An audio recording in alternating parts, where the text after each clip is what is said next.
안녕하세요. 비탐성에 오신 빛의 교회 지체 여러분들을 사랑하고 축복합니다. 2022년 11월 8일 비탐성 함께 기도로 시작하겠습니다.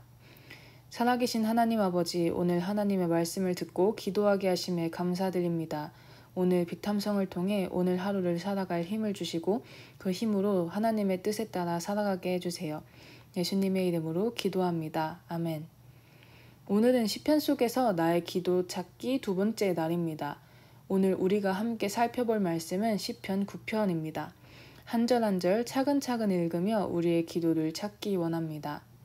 1절에서 2절. 주님, 나의 마음을 다 바쳐서 감사를 드립니다. 주님의 놀라운 행적을 쉼없이 전파하겠습니다. 가장 높으신 주님, 내가 주님 때문에 기뻐하고 즐거워하며 주님의 이름을 노래합니다. 시편 9편의 저자인 다윗은 하나님께 감사를 드린다는 말로 시편 9편을 시작합니다. 특히 하나님께서 하신 놀라운 행적을 이야기하며 감사하겠다고 이야기합니다. 놀라운 행적을 이루신 주님으로 인해 다윗은 기뻐하고 즐거워하며 주님의 이름을 노래합니다. 이후의 절부터 다윗이 감사하는 하나님께서 이루신 일들에 대해 이야기합니다. 하나님께서는 어떠한 일들을 이루셨을까요? 3절부터 6절까지 보겠습니다. 3절에서 6절. 주님 앞에서 내 원수들은 뒤돌아서 도망쳤고 비틀비틀 넘어져서 죽었습니다. 주님은 공정한 재판장이시기에 보좌에 앉으셔서 공정하고 정직한 판결을 나에게 내려주셨습니다. 주님께서 이방 나라들을 문책하시고 악인들을 멸하셔서 그들의 이름을 영원히 지워버리셨습니다. 원수들은 영원히 자취도 없이 사라졌습니다. 주님께서 그 성읍들을 뿌리채 뽑으셨으므로 아무도 그들을 기억조차 못하게 되었습니다. 아멘. 하나님께서는 다윗의 원수를 물리치시며 보좌에 앉으셔서 다윗에게 공정하고 정직한 판결을 내려주십니다. 이와 같이 다윗은 이 모든 것들을 이루신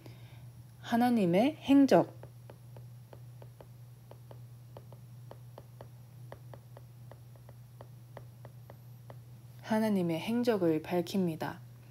시편 9편을 통해 볼 수 있는 다윗의 기도 첫 번째 요소는 바로 하나님께서 나에게 이루신 일들에 감사하는 것입니다. 다윗이 자신의 과거를 회상하며 하나님의 일들을 찬양하던 시편 9편은 7절부터 완전히 바뀝니다.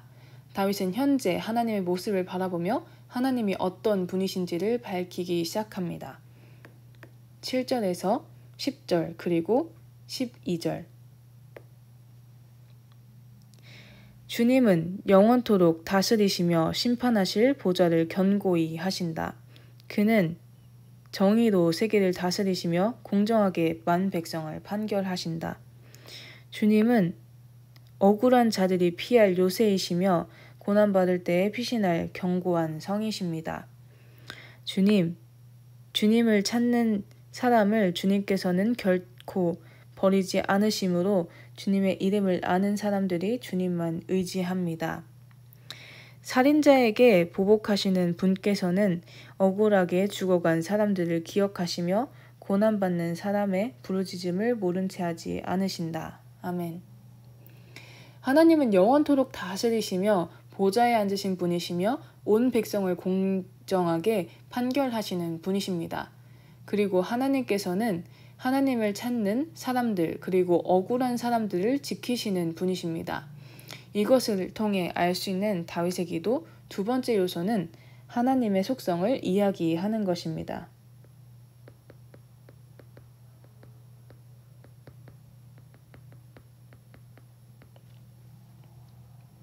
여기에서 한 가지만 더 살펴보겠습니다. 이 모든 하나님의 모습은 앞서 보았던 하나님이 이루신 일에서 다윗이 직접 경험하였음을 볼 수 있습니다. 7절에서 보좌에 앉으신 하나님은 4절에서 볼 수 있습니다. 또한 하나님은 8절에서 공정하게 판결하실 분이시며 그 하나님께서는 공정하고 정직한 판결을 4절에서 다윗은 또한 경험합니다. 9절에서 10절에서의 억울하고 하나님을 찾는 사람들을 지키시는 하나님은 다윗은 또한 3절에서 6절까지 모든 부분에서 경험하였음을 볼 수 있습니다. 하나님의 속성, 하나님의 모습은 그저 머릿속에서만 머무는 것이 아닙니다. 하나님은 살아계신 하나님이시기에 우리는 그 하나님을 우리의 삶에서도 경험할 수 있습니다. 이렇게 살아계신 하나님께 다윗은 11절에 나 자신뿐만 아니라 다른 사람들도 모두 찬양하라고 이야기합니다. 11절 너희는 시온에서 친히 다스리시는 주님을 찬양하여라. 그가 하신 일을 만민에게 알려라. 아멘. 그리고 우리가 경험할 수 있는 살아계신 하나님께 다윗은 13절부터 간절하게 구하기 시작합니다. 13절부터 차근히 다윗의 간구를 보겠습니다. 13절 주님 나에게 은혜를 베풀어 주십시오.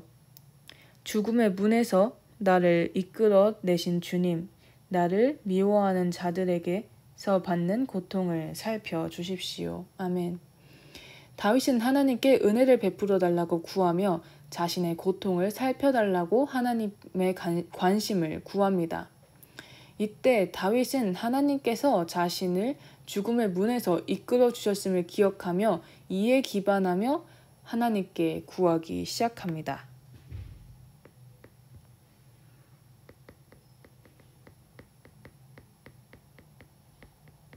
하나님께서 이루신 그 행적에 기반하여 하나님께 구하기 시작하는 것이죠. 14절 그렇게 하시면 주님께서 찬양받으실 모든 일을 내가 전파하겠습니다. 주님께서 베푸신 그 구원을 아름다운 시온의 성문에서 기뻐하며 외치겠습니다. 아멘. 다윗은 하나님께 자신을 구하여 주신다면 하나님의 구원을 시온의 성문에서 기뻐하며 외치겠다고 이야기합니다. 왜 하필 시온의 성문일까요? 시온은 어떤 곳인가요? 오늘 봤던 본문 11절에서 나왔듯이 하나님께서 다스리시는 곳, 그곳이 바로 시온입니다.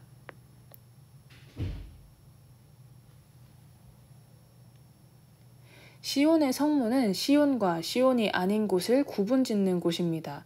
즉, 하나님의 통치가 있는 곳과 하나님의 통치가 없는 곳을 구분짓는 곳이죠. 이곳에서 하나님의 구원을 기뻐하며 외치는 것은 하나님께 그리고 하나님의 통치를 받지 못하는 세상의 사람들 앞에서도 하나님을 찬양하겠다는 것입니다. 하나님을 찬양하며 하나님의 복음을 전하겠다는 것입니다. 다윗은 11절에서 나왔던 다른 이들도 또한 하나님을 찬양하기를 바라는 그 마음을 복음 전함을 통해 이루겠다고 이야기하는 것입니다. 15절부터 다시 다윗은 간구합니다. 15절에서 16절 저 이방 나라들은 자기가 판 함정에 스스로 빠지고 자기가 몰래 쳐놓은 덫에 자기 발이 먼저 걸리는구나. 주님은 공정한 심판으로 그 모습을 드러내시고 악한 사람은 자기가 꾀한 일에 스스로 걸리는구나. 아멘. 다윗은 하나님의 공정한 장차 올 심판을 이야기합니다. 이 공정한 심판 어디서 많이 보지 않았나요? 바로 다윗이 이야기하고 또한 경험한 하나님의 모습 중에서 볼 수 있습니다. 하나님의 속성에 기반하여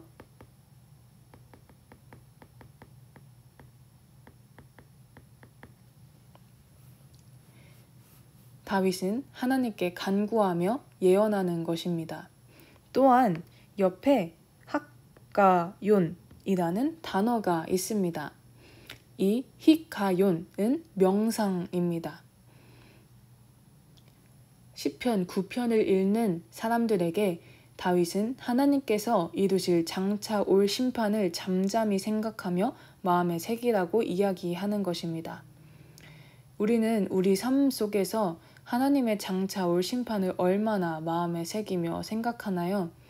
지금 이 시간을 시작으로 하나님의 심판과 하나님의 통치를 기억하며 생각하기 원합니다. 17절에서 18절. 악인들이 갈 곳은 스올, 하나님을 거역한 문나라들이 갈 곳도 그곳뿐이다. 그러나 가난한 사람들이 끝까지 잊혀지는 일은 없으며 억누린 자의 꿈도 결코 헛되지 않을 것이다. 다윗은 다시 한번 하나님의 심판과 구원을 이야기합니다. 19절에서 20절. 주님 일어나십시오. 사람이 주님께 맞서지 못하게 하십시오. 주님께서 저 이방 나라들을 심판하십시오. 주님, 그들을 두려움을 떨게 하시며 자신들이 한낱 사람에 지나지 않음을 스스로 알게 하여 주십시오. 아멘. 다윗은 마지막으로 하나님께 구합니다. 하나님의 심판 그리고 인간과는 비교할 수 없는 하나님의 권능인 하나님의 속성을 보여달라고 하나님께 간절히 구합니다. 마지막 시편 9편을 통해 알 수 있는 다윗의 기도 세 번째 요소는 바로 하나님께 간구하는 것입니다. 하나님의 하신 행적과 하나님의 속성에 기반하여 간구하는 것입니다. 정리해 보겠습니다. 다윗의 기도는 어떠한 것들을 가지고 있나요? 첫째, 하나님의 행적을 감사합니다. 둘째, 하나님이 어떤 분인지를 드러냅니다. 셋째, 하나님의 행적과 하나님의 모습에 기반하여 간구합니다. 한번 나의 기도를 만들어 봅시다. 예시로 한번 제가 만든 것을 보여드리겠습니다. 첫째, 하나님의 행적에 감사해야 합니다. 이것에 맞게 하나님께서 하신 일을 감사하는 것으로 기도를 시작하는 것입니다. 하나님께 감사합니다. 주님이 나에게 해주신 일을 말합니다. 하나님은 나의 삶을 이끌어 주셨습니다. 제가 하나님을 알게 하시고 하나님을 공부할 수 있게 해주셨습니다. 나의 어떠한 삶의 일도 하나님께서는 선한 것으로 만드시며 가장 좋은 길로 이끌어 주셨습니다. 그리고 둘째, 하나님이 어떤 분인지를 이야기해야 합니다. 하나님의 올바른 모습과 속성을 이야기하기 위해 가장 좋은 것은 말씀을 통해 이야기하는 것입니다. 오늘 하나님께서는 잠언을 읽게 해주시고 특히 잠언 16장 1절에서 3절을 마음에 주셨습니다. 하나님께서는 내가 모르는 나의 생각도 다 아시며 하나님의 계획을 이루시는 분이십니다. 하나님의 계획으로 그 뜻을 이루십니다. 나의 모든 것을 맡길 때 그 계획을 이루시는 분이십니다. 마지막 세 번째, 하나님이 하신 일 그리고 하나님의 속성에 기반하여 하나님께 간구하는 것입니다. 하나님, 오늘도 나를 이끌어 주세요. 나의 생각과 경험으로 내가 주인되는 삶을 사는 하나님과 반대되는 삶을 살지 않게 해주세요.